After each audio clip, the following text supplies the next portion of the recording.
Yeah, to this episode of Full Send, brought to you by whatever rate that is, for all the cloudiness, we're going to talk about a couple of different styles of management and pros and cons, and or the good side or the bad side or whatever you want to call it. The good and bad and ugly on different management styles. So.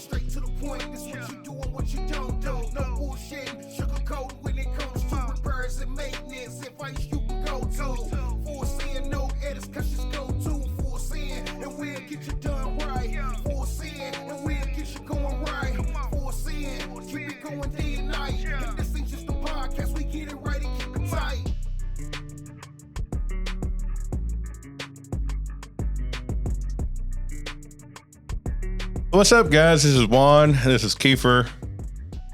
Juan and Kiefer. Juan and Kiefer? We have Juan and we have Keef. But like I said in the intro, what are we going to be talking about, Kiefer? See if you paid attention. We are going to be talking about different types of management and leadership styles and some of the pros and cons of each. Because I know there's a lot of different ways to manage people and to be a leader. Some of that's like... you have your dictators. Then you have those that prefer democracy. And then you have those that put visionaries, and then you got your ugly ones. Or not ugly. I mean, it just all depends on who you're managing, what group of people you're managing, because you got your servant, your transactional, all the different styles. But no, yeah, I guess the biggest thing would just be, depending on a group, or what are your thoughts? Depending on the group of people you're managing, it would, I'm not going to say dictate the style of management you're doing, but I know for me personally, I'm one of those, I tell my team what they're their goals, right? And fucking dictator. Goddamn. I tell them their goals, and I expect them to get that done. If they need help, I am a resource to be used. I am doing my things. I expect you to do your things. But if you need help, by all means, let me know. If it's something new, I will walk you through it time and time again if you need it. And once you got it, I expect you to do it. Sounds harsh, but it's really not like, it's not the dictator mentality. It's more of a Joe Biden. I don't even know how to take that, dude. More of, I don't want to say like automated. Like I expect things to be, you automatically know how to do things, because there's a learning process to everything. We change the way we do things. We change the workflows depending on new equipment or new software or new publishing workflow. But at that same time, with my team, there's constant new things we're doing. So there's always that back and forth of, hey, how do I do this? Or, hey, what are your thoughts on this? So it's not exactly like hey, we need this video. I expect you to do everything involved with it. But this is your project. Manage this project. If you need me, let me know where you need me. If you have questions, please ask. But I don't like holding my team's hand through every step of the way. Does he hold your hand, Will? Okay. But I don't interlock fingers, okay? That's without eye contact. No, with. If I'm gonna interlock fingers, I'm so gonna make awkward eye contact. It's gonna be weird. Like Austin weird. Yeah. That was not weird. San Francisco way, but like not San Francisco weird. That's a totally different kind of weird. Anyways, back to the topic at hand. I mean, there's, like I said, we've all worked for great leaders. We've all worked for bad leaders. And sometimes the bad leaders, they don't know that they're a bad leader. And it goes back to, like in one of our previous episodes, it goes back to communication. You can't fix what you don't know. Every good leader has already decided that they wanted to become a good leader and are willing to do the work to get there. Without that foundation, I mean, no amount of training is going to create a good leader. No, you have to have the desire and the want and the willpower to be a good leader. Yeah. And being able to work for a great leader, if you've never worked for a great leader, is awesome. Because they take you underneath their wing. They build you. They give you all the necessary tools to build yourself up to get to that next level. I personally would like to say that that's something that I do with my team, is that I try to provide all the tools necessary and give them everything that they need to get to that next level in their careers, whether that's here or that's moving on to a different company. When I was in sales, a lot of them will look at it as bad, but I lost all my sales team. Yes, that sounds bad, but they all went to go work. They were the parts manager for RV Funtown or whatever the hell that place is called. They were over purchasing for a trailer manufacturer. They were in purchasing. Yeah, two of them went for purchasing and trailer manufacturers. Another one went to the manager for a parts department for an RV company. And the other one went to another purchasing company or for sales. So it's you train them to be able to grow their careers. The beauty of it would be if they could stay here, but like anything, you got to explore your opportunities and see where all these adventures take you. There's the Virgin Mobile or the Virgin Airline guy, Bronson, Ross Bronson or whatever his name is. He has a quote that says, equip or teach your team good enough to leave or where they can take their skills elsewhere, but treat them good enough that they stay. Yeah. And I totally butchered that. That's a horrible paraphrasing of it. But I think that defines a good leader, because if you're going to teach them, I would rather surround myself with people that are better than me. Oh yeah, most definitely. That way, when we do have a project, it's, hey, knock this out. Dude, I can do that. And I'm going to interrupt you real quick. A lot of times, bad leaders are intimidated by somebody who knows something that is better at a field than what they are. They would rather have people surrounding themselves with people who are incompetent and don't know what the hell they're doing than with surrounding themselves with people who know what they specialize in that field. They specialize for that project, or in sales or in operations or in purchasing or in media or whatever field it is. And like you said just now, you surround yourself with people who are great at that field or masters of it, because at the end of the day, all that's doing is building your division, your company, or your department up, which makes your department look good and you look good, and everybody's learning from it.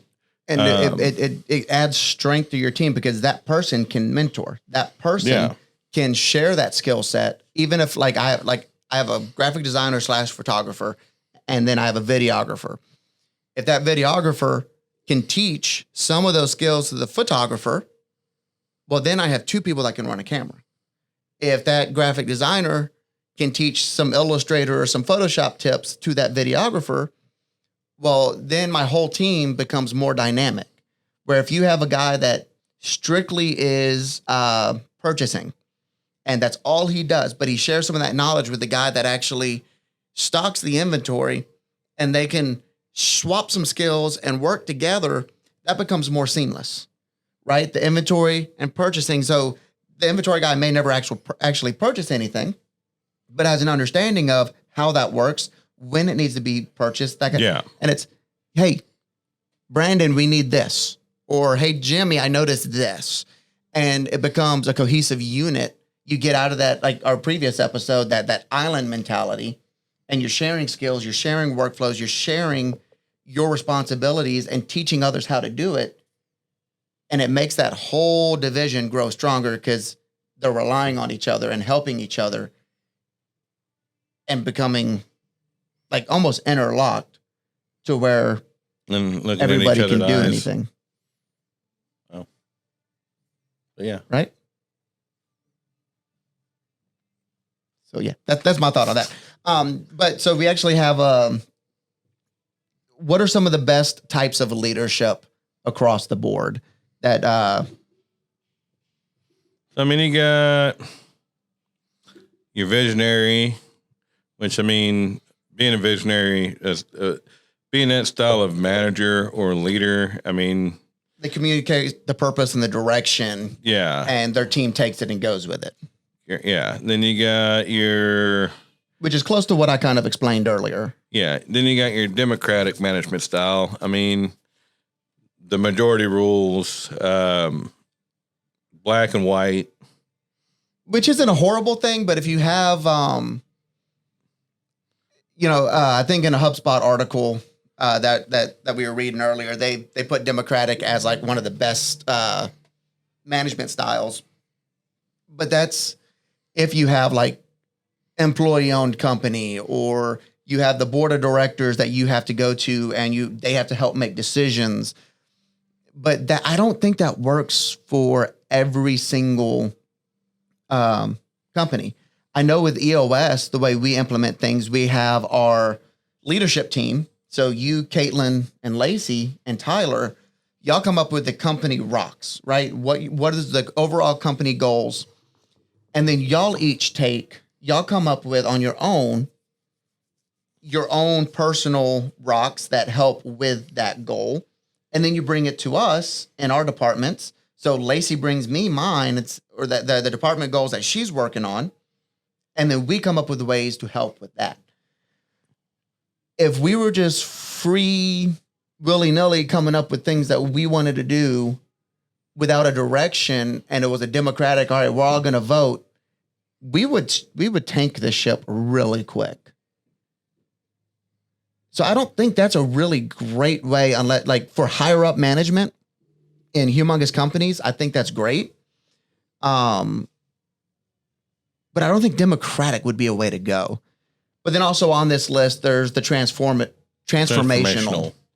It says transformational managers are innovators. They usually believe change and growth is the only way to stay ahead of the curve. So they push their employees past their comfort zone, making them realize they're more capable than they originally thought, which there's nothing wrong with that, because so I'm not saying Caitlin is this is Caitlin's style of management, but when I was in sales, I limited myself to what I would sell. I limited myself to a certain amount of dollar value each week, and that was it. I kept my own self. And she pushed me to go farther, go past my limits or past my boundaries that I set on my own.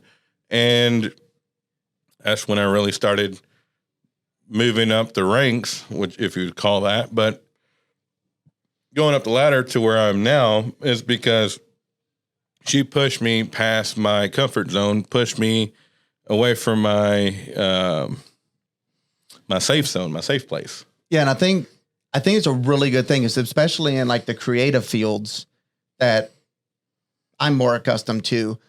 This is one of those that really helps and really is key to managing creatives. Because you have a 30-second video that you have to produce, and yes, you need this, and this, and this in it. These are our requirements. It needs to be this long with this amount of shots and these things highlighted. But how do we push past that? How do we get past that? How do you transform from this is just a project to holy crap, that's amazing? And that kind of goes into the next one on the list, which is the coaching management style, which just like it says, your sports coach. Yeah. The one that coaches and trains and mentors and builds up the individual to be a better part of that team. Which we can all look back in our childhood and any kind of sporting or team sports that we team. I was in one act play. What is that? I said I was in sports. I was in one act play. No, I'm playing. I was in marching band. So yeah, one time in band camp. Yeah, I've been to band camp multiple times, but very very simplistic style of leadership. You coach them and get them to where they need to be. Yeah, and hopefully you can coach them beyond where they need to be. And then they don't become as dependent, it's you unite your team and you get that professional growth, both for that coach should be learning just as much as that team member is learning. So your leader and your employee grow at the same time because they're learning about the employee and learning how to manage that employee, because each person is different and sometimes you have to modify your management style to a little bit of a point to be able to function with different types of personalities. So I think that's kind of the top four that a lot of people deal with.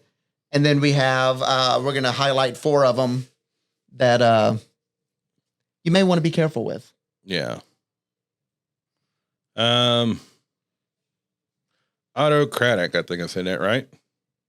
Let's see. According to this, that management style is the most top-down approach to management. Employees at the top of the hierarchy hold all the power, making decisions without collaborating or informing their subordinates.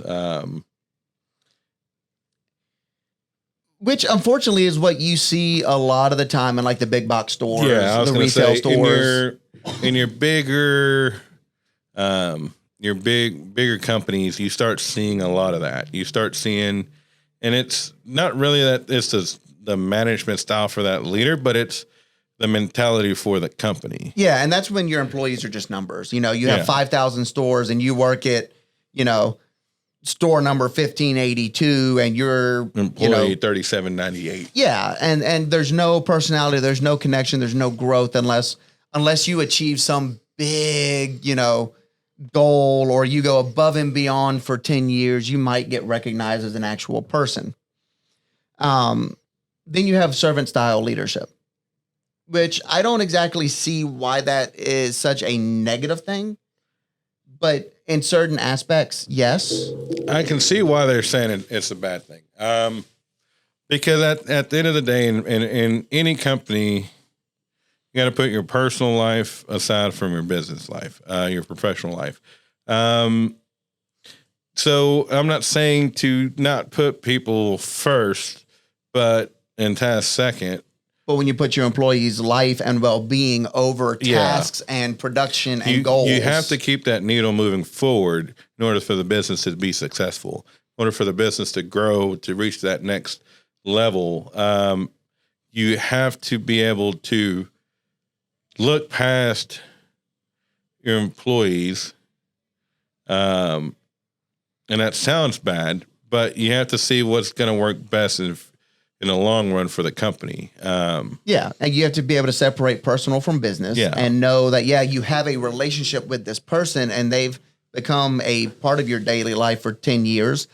But if there's something that needs to be done for the health and wealth and growth of the business, you've got to have that separation. And that's where servant leadership fails, is because you get so embedded, ingrained in taking care of your employees on a personal level with their wishes and wants, that on the flip side of that, the business's goals, the business's wealth, the business's function, it starts to derail, and you become a people person instead of a business person. It's like that in construction, where if you're off by, let's just say, a half inch here or a quarter of an inch here at the start, it puts you down a 3/4 of an inch down there. Yeah, and by the time you get to the end of the damn board, you're off by 3 inches.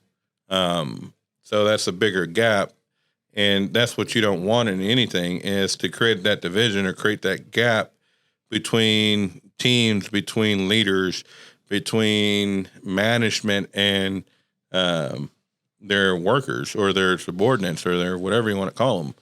But you want to avoid that gap or creating that gap. And unfortunately, being that style of management creates a lot of that. And in a perfect world, this next laissez-faire management style would be perfect. It would be the best thing in the world if we lived in a perfect world where everybody did what they had to do, when they had to do it, and why they had to do it. But the laissez-faire is you are hands off. You give your tasks, and you're just like, all right, if it happens, it happens. If it doesn't, it doesn't. That's their responsibility. They have to get it done, or they face the consequences, or they get the pat on the back and the attaboy, which I can see like in the oil field when I worked offshore. That's the kind of management style they had. It's either you get it done or you don't. And if you don't, you're gone. But here you go. No help, no I'll hands-on. replace you tomorrow if you can't get this shit done today. Yeah, really. I mean, that's pretty much what that is. It's a hands-off, that this is your responsibility. I wash my hands of it. Deal with it. Which is a horrible way because there's no, for one, that's the island mentality. Yeah. That's your stuff, not mine. Yeah, you're my employee, but this is your job. I'm not touching it. Most definitely. There's no training. There's no growth. There's no teamwork. So, and the last one is transactional management style, which is, hey, if you get your job done, I'll pay you extra. Hey, here's a task. If you get this done, you get this. We see all the TikToks about, hey, you went above and beyond this week. We're throwing a pizza party for you. Or, the incentivizing. But I feel that's what the schools teach, though. If you do this, you get this. Yes. Hey, you read this book, you get this coupon for pizza for one free pizza. Or you get this, which, ain't nothing wrong with it. You're trying to get your kids to reach goals. And but there's also a point of it that you have a responsibility that you are contractually obligated to fulfill without extra incentives. Yeah. If I'm working for a creative agency and they say, hey, you are here to build 3 websites a month. Okay, cool. I'm here to build 3 websites a month. And then it gets to the point where I'm like, hey, I can finish this faster if you give me an extra $100. And then it's, hey, for me to do my job properly and on time, you need to give me this. And it becomes a transactional reward-based system to incentivize to do your job that you signed up for in the first place. And I agree with it. And now this is not commission sales or anything like that. But sometimes you have to, like, let's say it's the fourth quarter, 4th down, 5 seconds left on a goddamn playbook on the play. If y'all get a touchdown right now, you get an extra $1.5 million bonus. Yeah. But that's an impossible task to get to. So that kind of thing, yes. If we are at the end of the month and we have double what they can do in a day in the sales room, and it's like they have $500,000 to go in a day and there's only 2 guys down there, absolutely incentivize the crap out of them. Yeah. But if we're halfway through the month and we've hit our goal and it's a Friday and it's like, hey, whoever gets here first gets the extra whatever. Why? Yes, if I was on the receiving end of that, heck yeah, I'll do it. Yeah, no, most definitely. But when that becomes like your packaging guys, if they have their 25. And the thing is, if the flip side of that is if you start small or if you start big, you can never go down. Yeah. You can only go up. So let's just say if you tell them you're incentivized as $100, get 200 orders out today. And next week it's, hey, get 300 orders out and you get extra $25. I'm not doing that. Fuck that. Last week you gave me $100. So if you're going to incentivize, start small. Incentivize strategically. Go small. Start small and work your way up. Maybe a pizza party with 1 large pizza between 18 guys. A 30-pack, a beer, $25 fuel card, $25 gift card, a lunch. An afternoon with Juan. Yeah, no. Starting the bidding at $5. Yeah, no. So what was that, like $50? $20 is $20 today. Yeah, no. I'm gonna need a lot more. My bills are more than $20. So no, but and there's pros and cons to each one of these management styles. Yeah. Just overall, like the first 4 we had talked about are the most successful. There's probably companies out there that do the servant leadership and they do it wonderfully, right? That's actually a really typical model for creatives because for them to be in the right headspace, they've got to be taken care of and so on and so forth. I don't manage my creatives that way, but I know an agency I worked at about 12 years ago. That's how they did it. And it was glorious to be an employee in that system. I would not want to be a manager in that system at all. But then you have the really good ones like the democratic way of leading where you bring it to a vote and you make decisions together. goddamn lefties. Oh, not that kind of Democrat. No. Okay. Democratic, as in Democratic Republic. So there's take all this with a grain of salt, because there's different situations for each one of these and pros and cons. And there's plenty of books out there you can read to build your knowledge, build your fuck, my mind went blank, but yeah, plenty of books you can read to expand your mindset. One of the books that helped Juan a lot during that time of jumping from capping himself to not is 10X rules or something like that. The 10X rule, Grant Cardone, great book. Really questions your mindset of, especially if you're in sales. That's a book I'd really recommend reading. If you're an entrepreneur, that's a book that I would really recommend reading, because it opens your eyes to, at the end of the day, you're the one limiting yourself to what the hell you can do.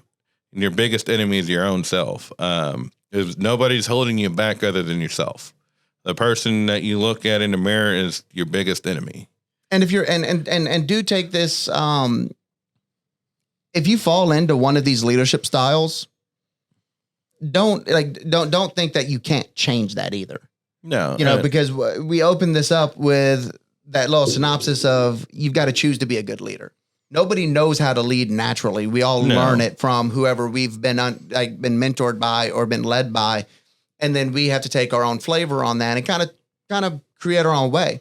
So if you fall into one of these categories that are notoriously bad leadership styles, make it work for yourself. Maybe add in something from one of the other styles that we talked about. So you got, like I was saying, you got plenty of books you can read. You got... Oh, he's opening up Audible. Let's go. Let's see. How to Be a Great Boss. Good to Great. Your Next 5 Moves is a good book by Patrick Bett. The Way of the Wolf by Jordan. If you're in Sales Managers Guide to Greatness by Kevin Davis. The 10X Rule book, Traction by Gino Wickman. Let's see. Yeah, there's a lot of good ones. I've read a few of those. Never Split the Difference by Chris Voss. I mean, there's different ones you can read depending on what you're trying to pinpoint or trying to grow on. It's just different. I mean, I got Operations Management for Dummies. Like the yellow and black book? Ooh. Yeah, I mean, it has different... Then I got The Champion's Mindset, Objection, Hustle Harder, Hustle Smarter by 50 Cent, the rapper, Curtis Jackson. I mean, it's a great book. If you're not first, you're last. That's another one by Grant Cardone. I mean, there's different books you can read to grow yourself, grow your team, and to improve your leadership style. You can take bits and pieces from each one into developing the leader that you want to be, the leader that you never had and that you wish you had moving up in your career. And that's, you can take snippets from each one and become that leader. And that's the point of leading, is to learn how to grow. Yeah. Because you're leading doesn't mean you're done. Oh no, by no means. And that's where those books come in handy. A lot of people have that mentality. Well, I'm the VP of operations. I ain't got to do shit no more. I'm gonna kick my feet up on my desk and just not do shit. Me, I get imposter syndrome a lot. I'm like, I've been the creative director for years, and now I've got a team underneath me that's helping me carry out the vision of that department. And I'm still like, what the heck am I doing? I don't know how to do this. But then at the same time, I'm trying to better myself as a leader, as a manager of this department, and getting things done in a way that is functional. And with any style of leadership, the biggest key thing is communication. Being able to communicate with your team, being able to communicate with your leadership team, being able to communicate with the owner or with your subordinates or those below you or whatever you want to call them. It's being able to have an open communication where you can talk freely without, and one of ours is transparency for our core values, but transparency is not being a dick. We should really do an episode on each one of those core values. Yeah. Transparency is not being a dick. Transparency is not being an asshole. It's being straightforward, respectfully, and getting your point across without being rude in the fact of, using foul language or belittling or bullying anybody and to try to get your point across. Because at the end of the day, just if you're in a management position and you're that kind of manager where you're just the bully, you're never going to get shit done. Nobody's ever going to respect you. No, you're going to destroy the company because the work atmosphere and the environment that is built, that culture is toxic. Yeah. Being in a workplace where there's bullying, if you're in there, I'm sorry, but that's hopefully that's not happening here. And I don't think it is, but, that working in that style of environments, I've been there before at different companies and it sucks. Yeah. So to recap, there are different styles of leadership. Yeah. There are some pros and cons to each. Some are notoriously worse than others for the majority of people. But if you fall in one of those groups, just examine yourself and how you lead and see if it works. And if it's working, cool. If not, you have some other styles to choose from. Yeah. Read books, grow your knowledge. But in other words, we'll catch you on the next one. Bye.